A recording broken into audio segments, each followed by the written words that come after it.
ہم آیا تو یہ تو سب مٹی میں مل گئے نا، تو ان کے آبا اجداد وہ اسی لیے وہ اسلام کلمہ نہیں پڑھتے تھے، کفار اسی لیے کلمہ نہیں پڑھتے تھے، کہتے تھے ہم کیسے اقرار کریں کہ ہمارے بزرگ جو ہیں وہ سب جہنم میں مشرک ہیں، وہ یہی اسی ایک وجہ یہی تھی ان کی کہ ہمارا دین باطل ہے، ہمارے آبا سب جو بت پر یہ جو گمراہ تھے، ہم کیسے اس کو اقرار کریں. تو یہ ان کے ہاں بڑی اہم بات تھی. تو اس بات کو کہ ہمارے آبا اگر مشرک ہیں یہ ان کے لیے عیب نہ ہو، تو نبی صلی اللہ علیہ وسلم کو بھی یہی عیب ان سے نسبت دی جائے. تو اسی اصل وجہ. اور دوسری بات یہ ہے کہ اصل میں جو لوگ اسلام نبی صلی اللہ علیہ وسلم کے بعد ان کو حکومت ملی ہے، اب لوگ بات کرتے ہیں بنی امیہ کی، بات بنی امیہ سے بھی پہلے کی ہے. اس طرح نہیں کہ بنی امیہ نبی صلی اللہ علیہ وسلم کے دشمن تھے، نہیں، ان سے پہلے والے بھی دشمن تھے. چلے ان کو تو چھوڑیں. یہ تو بلا شک بلا ریب جو بنی امیہ ہے یہ ان کے اپنی کتابوں میں بڑی پڑی ہے. یہ بھائی کہ یہ کبھی بنی امیہ، ابو سفیان، معاویہ، یہ لوگ انہوں نے محبت سے ایمان نہیں لایا، انہوں نے واقعا اسلام کو دل سے قبول کیا. یہ مجبور تھے فتح مکہ کے وقت. جن کے اپنی کتابوں، سیرے کی کتابوں میں نے احادیث یہاں پہ پڑھ کے دکھائی ہے کہ ابو سفیان جب فتح مکہ سے پہلے یہ آیا تھا نبی صلی اللہ علیہ وسلم سے ملنے، اس کو عباس نے پناہ دیا. عباس ابن عبد المطلب، نبی صلی اللہ علیہ وسلم کے چچا نے اس کو نبی صلی اللہ علیہ وسلم کے پاس لایا، وَإِلَّا مسلمان تو اس کو قتل کر دیتے. تو مکہ سے باہر یہ آیا ملنے، تو نبی صلی اللہ علیہ وسلم نے سے کہا کہ وقت نہیں آیا کہ تو شہادت دے لا الہ الا اللہ. اس نے کہا میں شہادت دیتا ہوں لا الہ الا اللہ. اور وہ پھر فرمایا کہ وقت نہیں آیا کہ تو شہادت دے کہ میں اللہ کا رسول ہوں صلی اللہ علیہ وسلم. تو اس نے کہا تھا کہ اس بات پہ مجھے شک ہے، اس بات. تو عباس نے کہا تھا کہ بیوقوف آدمی، کلمہ پڑھ تیرا سر قلم ہوگا، تو کلمہ پڑھ شہادت. تو اس نے پھر شہادت پڑھی، یعنی اس نے شہادت جو پڑھی ہے نا، اس وجہ سے وہ سر قلم نہ ہونے کی وجہ سے، نہ کہ یہ واقعا اس کو یقین تھا کہ پیغمبر اللہ کے صلی اللہ علیہ وسلم کے نبی ہے، کیونکہ آخر تک اس نے شک کا اظہار کیا. پھر جب وہ مدینہ گیا ہے، پھر واپس وہ مکہ گیا، اپنے گھر والوں کے پاس گیا، اس کی بیوی ہند نے اس کی داڑھی پکڑ کے اس کو تپڑ مارا کہ تو نے ہمیں بے عزت کیا، کیونکہ اس نے کہا تھا کہ رسول صلی اللہ علیہ وسلم آ رہے ہیں، اس کے پاس بڑا لشکر ہے، ہم جو ہے ریزسٹ نہیں کر سکتے، ہمیں تسلیم ہونا پڑے گا. اس ابو سفیان نے کہا تھا کہ ہمارے پاس اب جو ہے اس کو روکنے کا کوئی طریقہ کار نہیں ہے. تو مسلمان تو اس کی بیوی کو بڑا غصہ آیا تھا، اس نے داڑھی پکڑ کے اس کو بڑا تمانچہ مارا تھا کہ تم ہمیں بے عزت کر رہے ہو، ہم کیسے کلمہ پڑھیں. اور اس کے بیٹے معاویہ کا ایک بہت بڑا لمبا قصیدہ ہے. اس وقت اس کے بیٹے معاویہ نے کہا تھا اپنے والد سے خطاب میں، یہ تاریخ طبری سب میں موجود ہے، کہ ابو سفیان تو ہمیں بے عزت کر رہا ہے، تو نے جا کے ادھر کلمہ پڑھ کے آیا اور ہم سے کہہ رہا ہے کہ تو کلمہ پڑھ.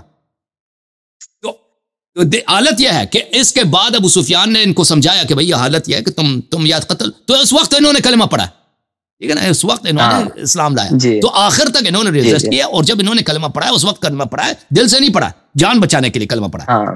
اور پھر یہ کبھی اسلام کے وفادار نہیں ہوئے، اور رسول صلی اللہ علیہ وسلم نے بار بار شہادت دی ہے. قرآن اس بات پہ قرآن کے کئی آیات ہیں کہ اللہ تعالیٰ کہتے ہیں کہ یہ کبھی ایمان نہیں لائیں گے بنی امیہ اہل مکہ کے لیے. کہ یہ دیکھیں میں آپ کو آیت سنا دیتا ہوں، دیکھیں سورہ مبارکہ، دیکھیں کہ بات یہ ہے کہ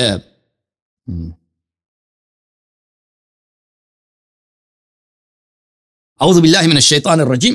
دیکھیں میرے محترم ناظرین، یہ سورہ مبارکہ یاسین صفحہ نمبر 440 میں بنتا ہے.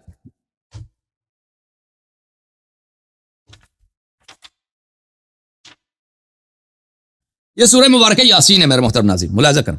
اعوذ باللہ من الشیطان الرجیم، یاسین، بسم اللہ الرحمن الرحیم، یاسین والقرآن الحکیم انک لمن المرسلین علی صراط مستقیم تنزیل العزیز الرحیم لتنذر قوما ما انذر آباؤهم فهم غافلون.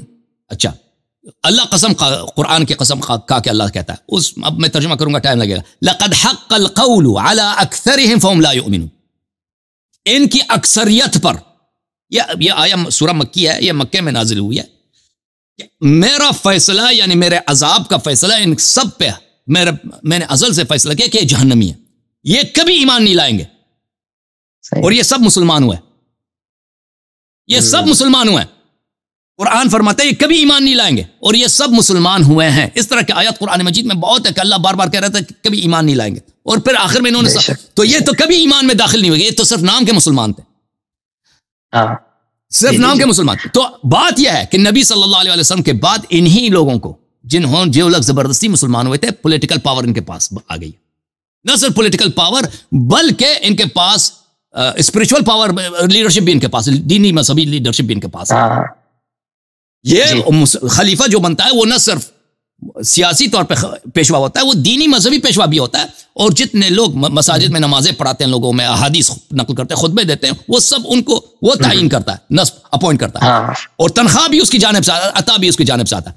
تو یہ شخص اگر نبی کا دشمن ہے، یہ زبردستی مسلمان ہوا تھا، اس کے دل میں ابھی تک حق ہے دشمنی ہے، اور لازمی بات ہے کہ ان کی کتابوں میں ہوگا کہ نبی صلی اللہ علیہ وسلم نے فلاں غلط کام کیا، فلاں غلط کام کیا، اس کے اپنے والدین مشرک تھے نا.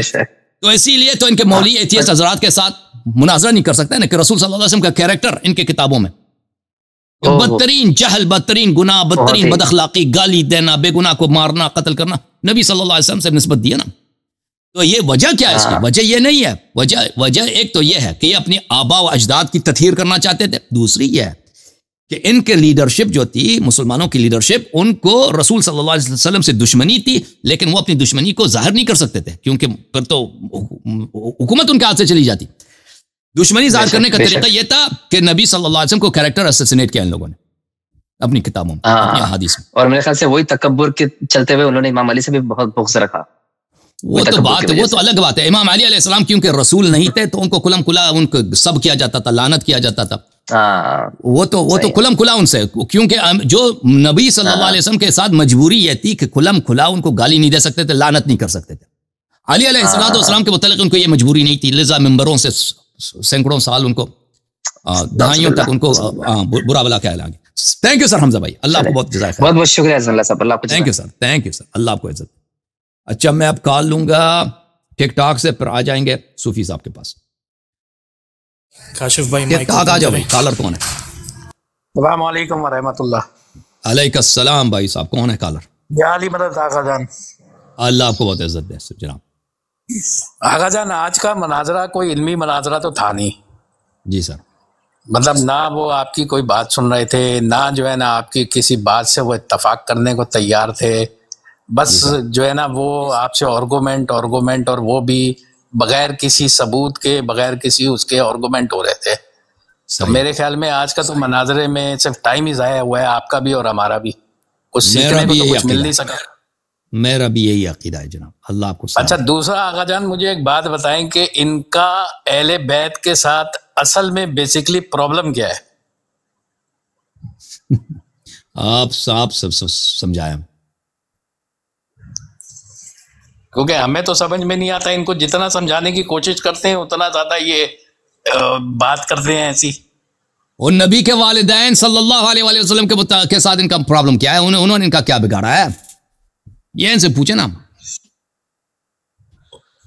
یہی تو سمجھ میں نہیں آتا آقا جان. آپ جتنا ان کو سمجھانے کی کوشش کرتے ہیں یہ اتنا زیادہ جو ہے نا آپ سے وہ ہوتے ہیں. اور پاکستان میں ہمارے کوئی ایسا ہے نہیں جو مطلب اس لیول پہ ان سے بات کر سکے.